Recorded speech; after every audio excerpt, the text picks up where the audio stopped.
যে কোনো একটা বিষয়ে স্কিল গেইন করার পর সবচাইতে বড় প্রতিবন্ধকতাটা হচ্ছে ক্লায়েন্ট ম্যানেজ করা কিংবা কাজ পাওয়া।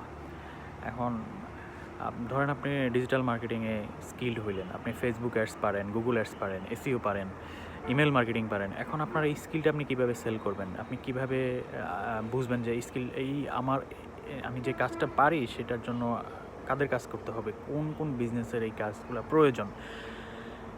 আপনাকে সবসময় অ্যানালাইসিস করতে হবে, বিজনেস অ্যানালাইসিস করতে হবে, লোকাল মার্কেট হোক কিংবা ইন্টারন্যাশনাল মার্কেট হোক।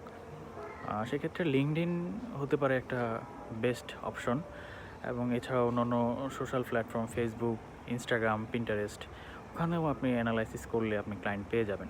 তবে অবশ্যই মাথায় রাখতে হবে, আপনি সরাসরি কাউকে সার্ভিস অফার করার আগে তার বিজনেসের প্রবলেমগুলো নিয়ে কথা বলবেন, প্রবলেম সলভার হওয়ার চেষ্টা করেন, তাহলে অবশ্যই ক্লায়েন্ট পাবেন।